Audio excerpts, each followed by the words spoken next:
원목사와 성경에게 사무엘상 21장입니다. 오늘도 함께 말씀 함께 읽으면서 주님의 귀한 은혜를 나누기를 원합니다.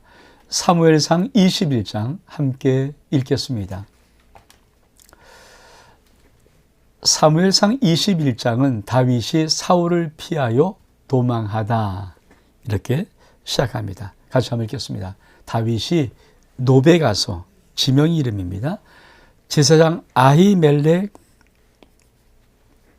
이르니 아히멜렉이 떨며 다윗을 영접하여 그에게 이르되 어째 내가 홀로 있고 함께한 자가 아무도 없느냐 하니 다윗이 제사장 아히멜렉에게 이르되 왕이 내게 이를 명령하고 거짓말이죠. 이르기를 내가 너를 보내는 것과 내게 명령한 일은 아무것도 사람에게 알리지 말라 하시기로 내가 나의 소년들을 이러이러한 것으로 오라고 말하였나이다. 이건 거짓말입니다. 이제 당신의 수중에 무엇이 있나이까? 떡 5덩이나 무엇이 있는 대로 내 손에 주어서 하니. 제사장이 다윗에게 대답하여 이르되 보통 떡은 내 수중에 없으나 거룩한 떡, 진설병입니다. 진설병 있나니 그 소년들이 여자를 가까이만 하지 아니하였으면 주리라 하는지라. 다윗이 제사장에게 대답하여 이르되 우리가 참으로 3일 동안이나 여자를 가까이 하지 아니하였나이다. 내가 떠난 길이 보통 여행이라도 소년들이 그릇이 성결하겠거든. 하물며 오늘 그들이 그릇이 성결하지 아니하겠나이까 하매 제사장이 그 거룩한 떡을 주었으니 거기는 진설병 곧 여호와 앞에 물려낸 떡밖에 없음이라. 천하의 다윗이 이제 사울 왕을 피해서 도망하는 인생의 시간들이 이렇게 시작되는 것입니다. 이게 이제 도망가는 이제 초반들이잖아요. 사울 왕은 이미 다윗을 죽이려고 작정했고 그것을 다윗이 이제 알았습니다. 어떻게 합니까? 있으면 죽음을 당하니까 도망갈 수밖에 없죠. 그래서 처음으로 도망가는 곳이 놉땅입니다. 놉땅에는 제사장 아히멜렉에게로 가는 것입니다. 우리 먼저 지도를 보면서 항상 우리가 이제 구약을 볼 때는 계속 지도를 보면서 이게 어디쯤인가를 여러분이 보고 그리고 이제 말씀들을 좀 풀어나가는 것이 굉장히 중요합니다. 우리 한번 지도를 좀 보겠습니다.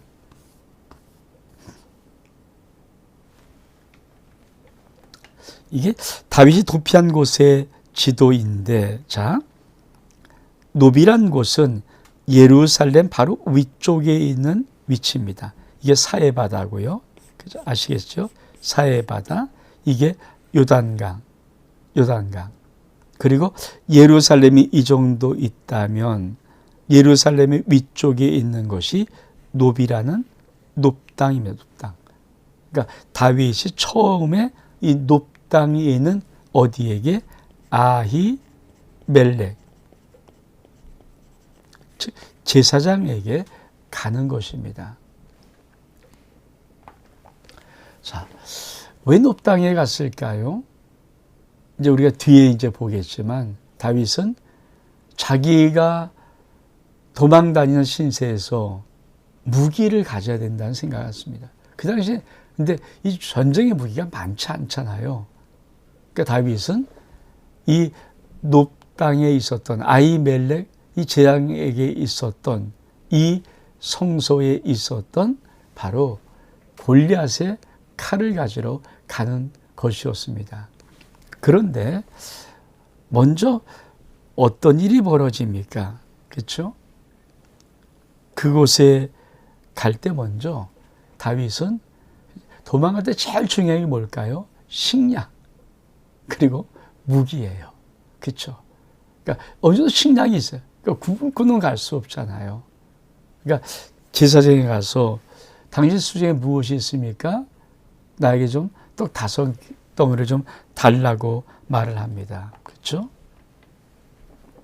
자, 당신 수중에 무엇이 있습니까? 떡 5덩이나 무엇이 있는 대로 내 손을 조소하니. 이 아히멜렉이 뭐라고 말합니까? 나는 보통 떡은 없다. 근데 하나님의 성소에 하나님께 드려졌던 거룩한 떡. 이게 뭡니까? 떡상에는 진설병. 우리가 성소를 들어가면 오른쪽에 떡상, 그리고 왼쪽에 맞은편에 금등대, 앞에 분향단, 그리고 휘장 있고 휘장 안쪽에 지성소에 언약궤가 있잖아요. 근데 오른쪽에 떡상에 이 진설병은, 그렇죠? 12개의 떡덩어리, 이스라엘 한 지파의 한 떡덩어리 상징해서 12개를 6개 쌓아놓는 것, 우리가 보았습니다.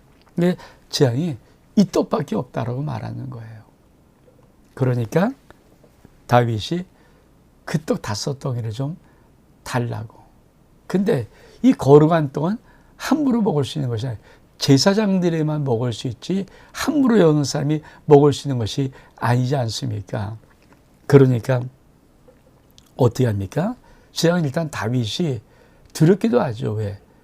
자기를 혹시 해칠지도 모르니까. 그래서 조건입니다. 성결한 자면은, 다시 말하면 하나님 앞에 성결한 삶을 살고 성결한 것이 있었다면은 그 떡을 줄 수 있겠다라. 그러니까 다윗이 뭐라고 말합니까? 이렇게 말합니다. 재앙에 이르되 우리가 참으로 3일 동안 여자를 가까이 하지 아니하였습니다. 그러니 떡을 좀 주옵소서. 여러분, 이 사건은 참 중요한 의미를 하나를 부여합니다. 우리 한번 이 사건이 신약에서 어떻게 우리 주님 앞에 말씀을 보는가? 자, 마가복음 2장 25절 이하를 보니까 예수께서 다윗이 자기와 및 함께 한 자들이 먹을 것이 없어 시장할 때에 한 일을 읽지 못하였느냐? 이게 기록된 일이라는 거죠. 그가 아비아들 대제사장의 때에, 그렇죠? 하나님의 전에 들어가서 제사장 외에는 먹어서 안 되는 진설병을 먹고 함께 한 적에 주지 아니한, 이 사건을 말하는 겁니다. 이 사건. 그러면서 또 이르시되 안식일이 사람을 위하여 있는 것이요 사람이 안식을 위하여 있는 것이 아니니, 이런 말씀을 하시는 거죠. 그러니까 이 사건은 실적인 사건이고 아주 중요한, 예수님께서 시장할 때 이 제자들이 안식일에 이 보리밭 밀밭 가르다가 그거를 이렇게 먹잖아요. 그러니까 야, 어떻게 안식일에 그거 할 수 있냐? 그러니까 그거를 우리 주님이 설명하기 위해서 지금 사무엘상 21장에는 이 다윗의 이 사건을 들먹이는 거예요. 아니, 제사장밖에 먹을 수 없는 진설병이 다윗과 그 따르는 사람들이 그거 먹지 않았느냐? 그러면서 무엇을 말씀하시는 것입니까? 안식일이 사람을 위하여 있는 것이다. 사람이 안식일을 위하여 있는 것이 아니다. 이 말씀은 참 중요한 말씀 중에 하나이죠.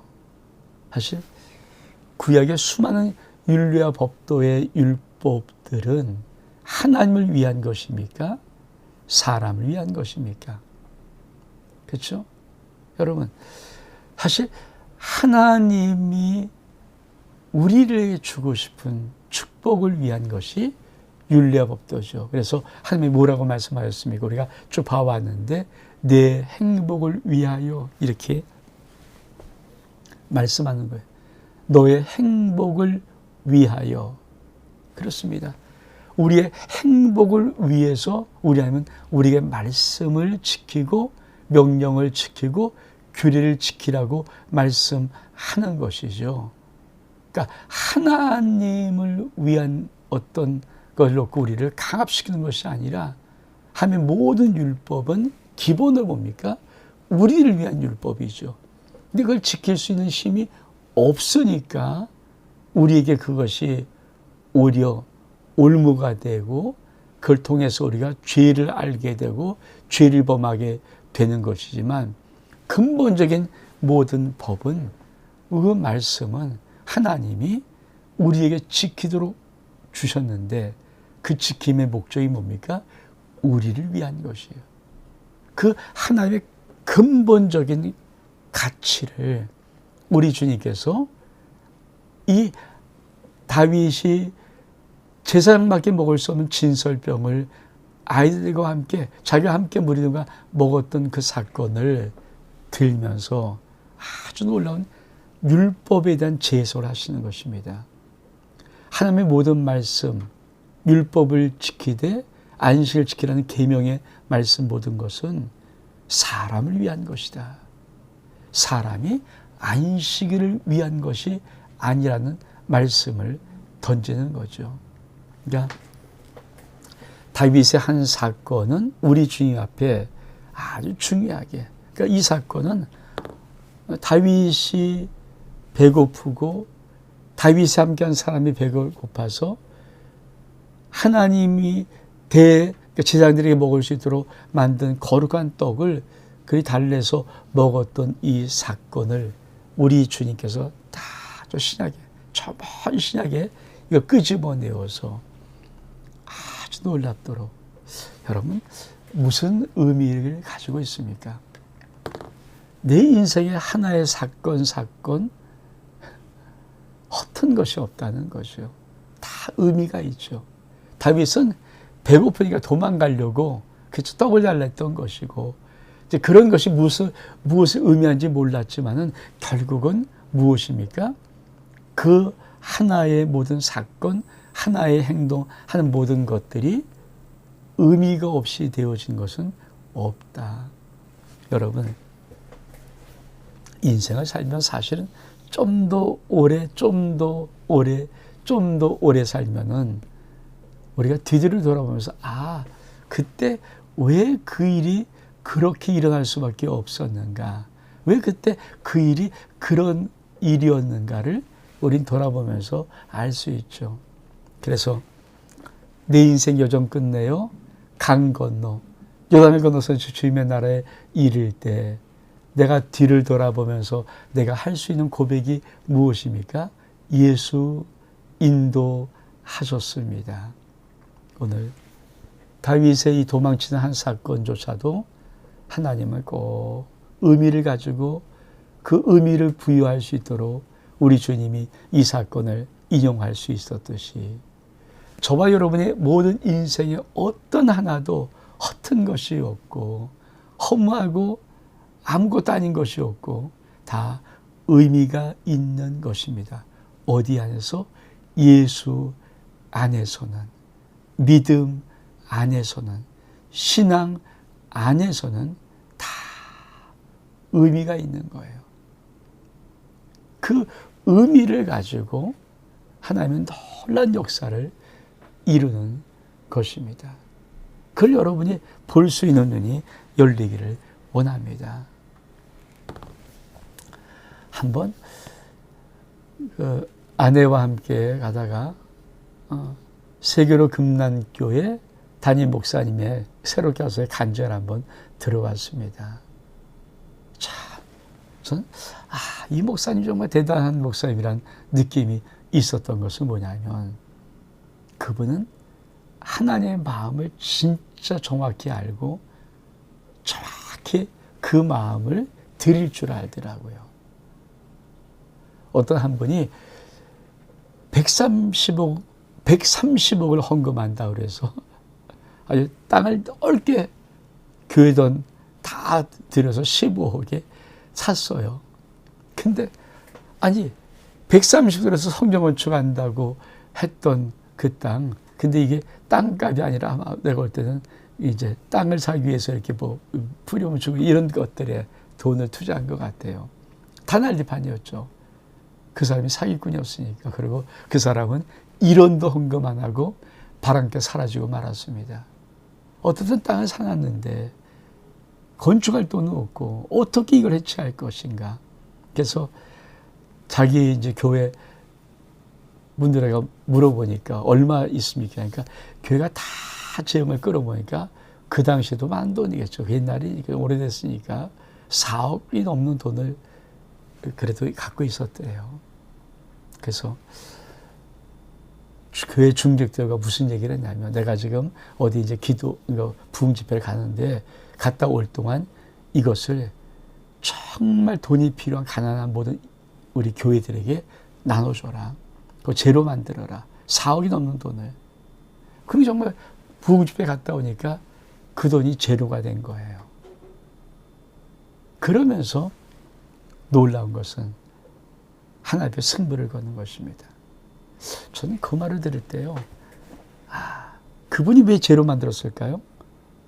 하나님을 감동시키는 것이 하나님의 역사에 제일 중요한 거라는 것을 알았거든요. 여러분, 나의 모든 삶 속에 내 모든 행동이 하나님을 감동시키는 것보다 중요한 것이 있을까요?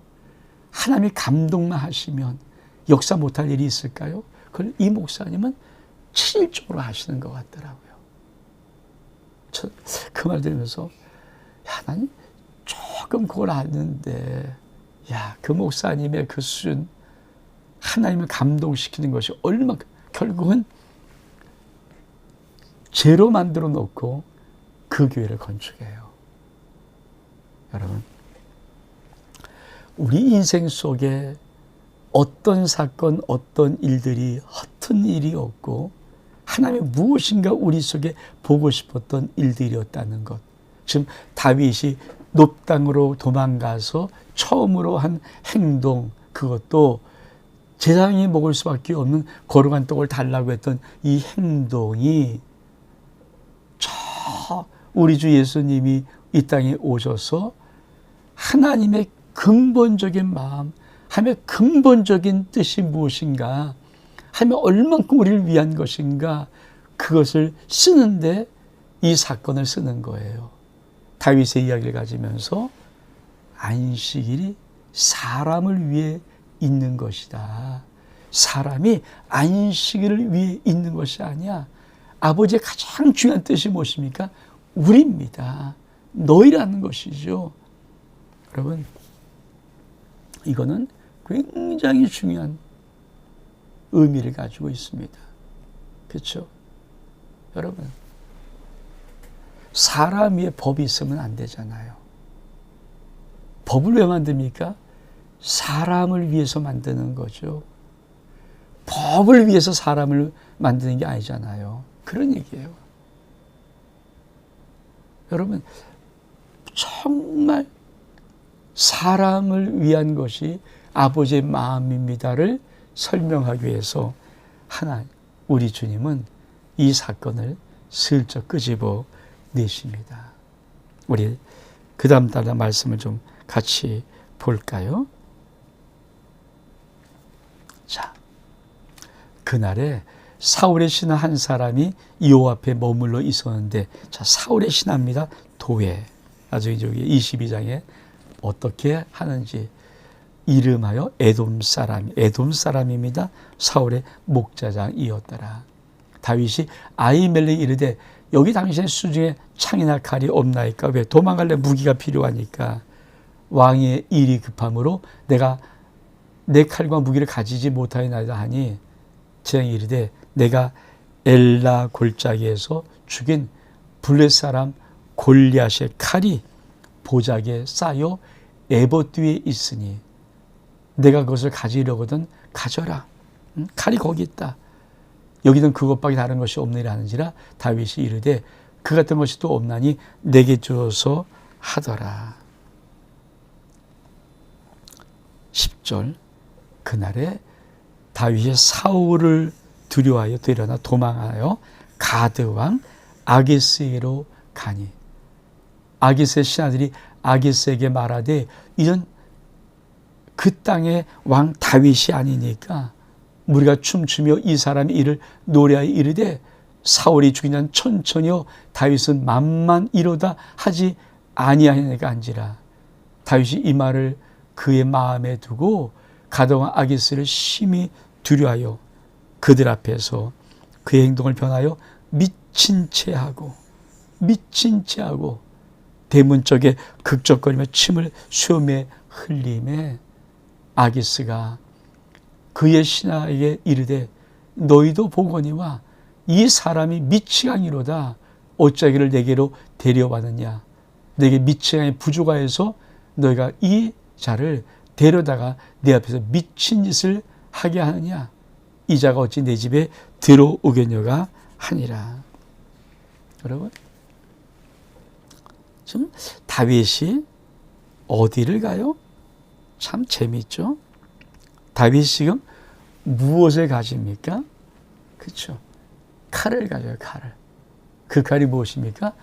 엘라 골짜기에서 이 블레셋 가드 사람 골리앗을 죽인 그 골리앗의 칼을 가지고 가는 거예요. 자, 다시 한번 다윗이 아히멜렉에게 뭐 수중에 뭐가 좀 없습니까? 칼이나 창 같은 거? 왜? 무기가 있어 도망가야 되니까.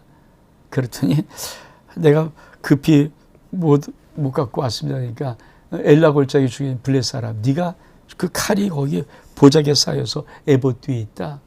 가지는 그거 가져라. 그러니까 그 칼을 내게 주어서 하고 가는데, 여러분, 가드 사람 골리앗은 뭐예요? 가드 사람 골리앗이에요. 그렇죠? 가드 사람 골리앗. 근데 다윗이 사울을 무서워해서 도망가는데 어디 합니까? 가드 왕 아기스에게로. 그럼 두 번째 한번 지도를 좀 볼까요? 자,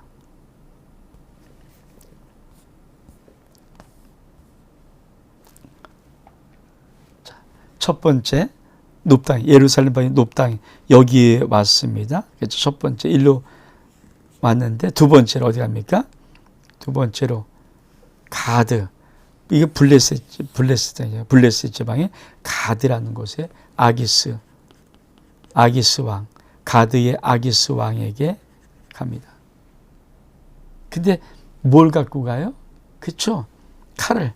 무슨 칼? 골리앗 칼입니다.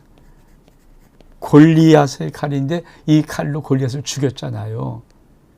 골리앗의 칼을 가지고 골리앗의 고향으로, 골리앗의 나라로, 가드 나라로 도망가는 거예요. 도망가는 거야. 왜? 이 블레셋에 가요. 다른 나라 가야, 도망가야 뭐죠? 쉽게 말하면, 지금 말하면 해외 도피죠. 해외 도피. 이 나라에 있어간 사람한테 꼼짝 죽게 됐으니까 다른 나라로 도피하는 거예요. 근데 그게 하필이면 가드 왕 아기스에게. 아니, 가드 사람 골리앗인데 골리앗의 칼을 가지고, 골리앗을 죽였던 그 칼을 가지고, 아니 누구에게 합니까? 아니 가드 사람, 도망갈 데가 오직 없으면 가드 왕 아기스에게 도망갈까요? 도망가 놓고 보니까 이미 자기가 누군지를 아네요. 뭐라고 말합니까? 그렇죠? 아기스들이 깜짝 놀라서, 아유, 다윗 아닙니다. 다윗이 누굽니까? 사울이 죽인 자는 천천히고 다윗은 만만이라는 그 이스라엘 왕들 다윗이 아닙니까? 그렇죠? 그게 뭐예요? 꼼짝없이 이제 적의 속에서 죽게 되었어요, 다윗이. 다윗이 얼만큼 급하면, 그렇죠? 두려워서 13절에.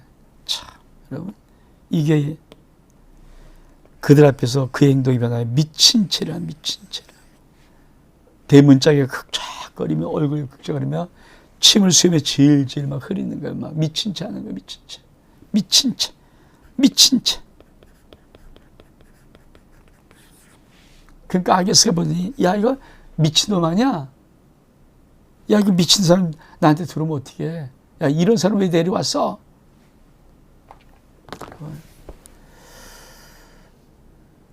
다윗이 얼마큼 두려웠으면 하필이면 도망을 가는데 자기가 골리앗을 죽였던 그 골리앗 갈 사람은 다 알거든요. 다윗이 골리앗 죽였다는 거를.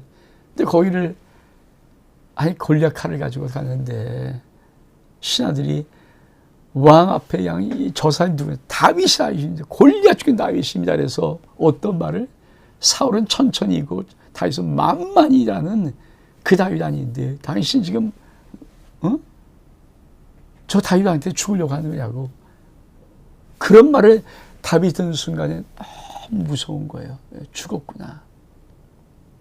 그 죽었다는 그 생각이 들자 다윗이 그걸 모면하려고 천하이다 골리앗 죽였다 자기 생명이 위협스러우니까 할 수 없는 미친 채 미친 채 막 이상하게 하면서 그러면서 벽에다가 문짝에다가 막 얼굴 대면서 침을 질질 흘리고 수면까지 흐르면서 막 미친 채라는 여러분.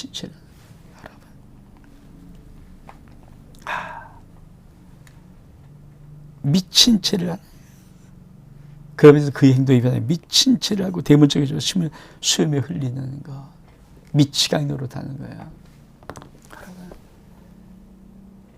우린 인생을 도망가면서 미친 척을 한 적이 있습니까?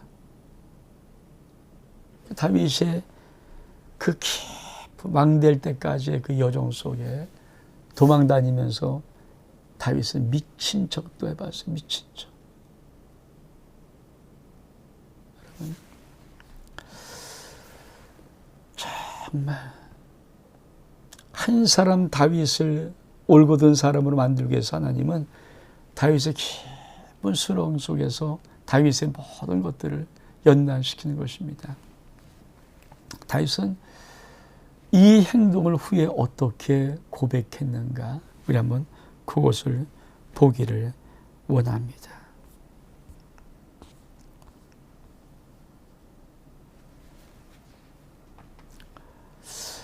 시편 34편은 소제목이 다윗이 아비멜렉 앞에서 미친 채를 하다가 쫓겨나와서 지은 시인데 신학자들은 여기에 아비멜렉 이 앞이 이 말이 아니라 그렇죠? 가드왕 아기스 앞에서 미친 채를 하다가 쫓겨나서 지은 시. 무슨 시라고요? 다윗이니까 신학자들은 이게 가드왕 아기스 사건일 것이다. 왜? 오늘의 사무엘상 봤으니까. 거기서 미친 채를 하다가 쫓겨나서 지은 시가 시편 34편입니다. 그러니까 시편 34편은 다윗이 미친 척을 하다가 미치광이 노릇하다가 쫓겨나서 지은 시예요. 얼마큼 어렵겠어요.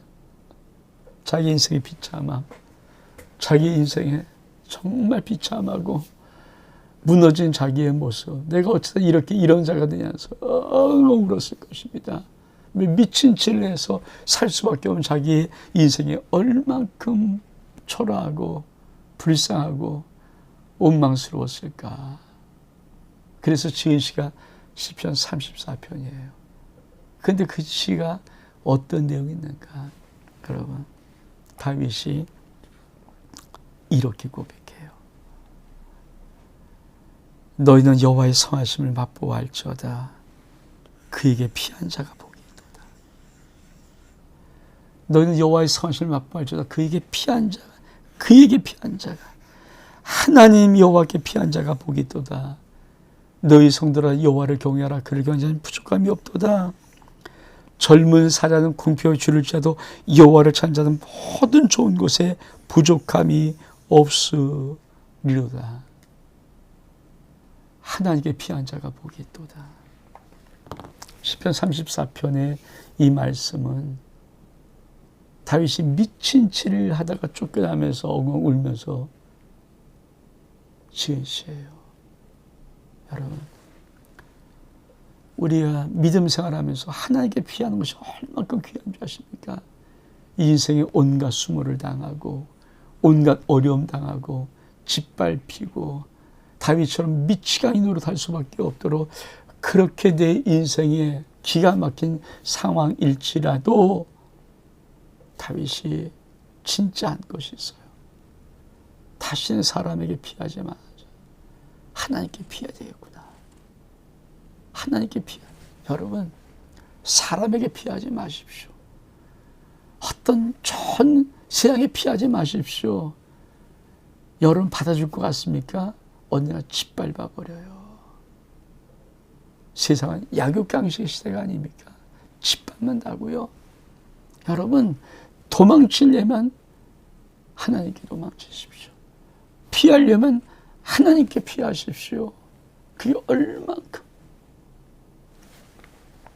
저는 지금도 제 인생 속에 여기까지 오는 동안에 내가 하나님께 도망친 것이 얼만큼. 세상에는 나 같은 자 받아들 자가 없고, 전 솔직히 이 마음을 조금 알 거거든요. 하나님께 도망쳤어요. 하나님께. 하나님은 한 말씀, 지금까지 한 말씀 안 하시고 당신께 도망쳐온 저를 품어주시고 저를 사랑해 주시고 위로해 주시고 축복하시고 여기까지 세우셨어요. 내가 만약에 사람이 세상에 도망쳤다면 벌써 짓밟혀서 옛날에 없어졌을 것입니다. 저는 그걸 알아요. 내가 한 곳에서 도망친 거 없어. 하나님께. 병들었을 때, 아무것도 없었을 때, 생활 뚫고 나갈 용기도 없었을 때, 살아갈 용기도 없었을 때, 세상에서 당당하게 어떤 가정도 어떤 것도 할 수 있는 어떤 것도 없었을 때, 저는 그때 도망쳐온 것이 하나님 품이었어요. 저는 그걸 알아요. 제가 누구였다는 것을 압니다. 그래서 늘 감사해요. 늘 하나님밖에 없어요. 그래서 수없이 고백했던 거예요. 하나님밖에 없다고. 하나님만이 나의 피난처라고. 하나님께 도망친 자라고. 그 하나님은 단 한 번도 지금까지 뭐라고 한 적도 없고 언제나 그 사랑의 발로 품어주시고 나를 한 걸음 당신의 아름다운 세계, 은혜의 세계로 나를 축복해 주셨어요. 저는 내 존재를 받아주신 하나님을 감사해요. 다윗이 시편 34편에서 사무엘상 21장에 그 기가 막힌 골리앗을 죽였던 칼을 가지고 골리앗의 고향인 가드에 가서 아기스 왕에게 어떻든 좀 살아보려고 해외 도피를 했는데 다른 나라 도피를 했는데 거기 가다 보니까 이게 죽음이 기잖아요. 꼼짝없이 죽게 되었잖아요. 쉽게 말하면 아니 호랑이 머리에 들어간 거 아닙니까? 얼마큼 살고 싶었으면 미치광이 노릇하면서 침을 흘리고 미친 짓을 할 수밖에 없었을까? 천하의 다윗이 그때 그 인생이 얼마큼 비참했습니까? 그래서 다윗이 그 비참한 마음을 가지고 시편 34편을 기록할 때 여호와께 피한 자가 복이 있도다 이렇게 말하는 거예요. 여호와께 피한 자가 복이 있도다. 여러분 꼭 기억하십시오. 여러분 인생에 사람 앞에 피하지 마십시오. 여러분이 질병에 걸렸든 사업에 망했든 어떤 빚이 있든 어떤 문제가 생기든 어떤 것이든 절대 사람 앞에 세상 앞에 피하지 마십시오. 거기 들어가면요 호랑이 굴이에요. 죽어요. 여러분 죽어요. 여러분이 피할 수 있는 것은 여호와께 피하는 거예요. 하나님께 도망치면 단 한 번도 하나님이 여러분 인생을 아무 말씀 안 하시고 품어주십니다. 보호해 주실 뿐 아니라 여러분을 높은 곳에 세워놓으실 거예요. 꼭 기억하십시오. 다윗이 시편 34편 이 말 그렇죠? 다윗이 아비멜렉 앞에서 미친 채나 쫓겨나기 지은 시, 다시 말해 가드와 아기스의 앞에서 미친 채다 쫓겨나기 지은 시가 뭡니까? 너 여호와의 선하심을 맛보할지어다. 그에게 피한 자가 복이 있도다. 너희 성도는 여호와를 경외하라. 그를 경외한 자가 부족함이 없도다. 젊은 사람 궁핍하게 줄일 자도 여호와를 찾는 자는 모든 좋은 것에 부족함이 없으리로다. 하나님께 피하고 하나님을 경외하고 하나님을 찾는 신앙이 얼마만큼 중요한지 이 사무엘상 21장을 통해서 꼭 알기를 바랍니다. 다시 한 말씀드립니다. 사람을 피하지 마십시오. 세상 앞에 도망가지 마십시오. 어떤 위기를 만나도, 어떤 어려움을 만나도, 어떤 질병이 내 인생에 속에 들어올지라도 여러분 꼭 기억하십시오. 하나님께 피해야만 삽니다. 하나님께 피해야만 여러분 인생은 놀랍게 역전됩니다. 온 목사와 성경 읽기 사무엘상 21장 여기서 마칩니다. 샬롬.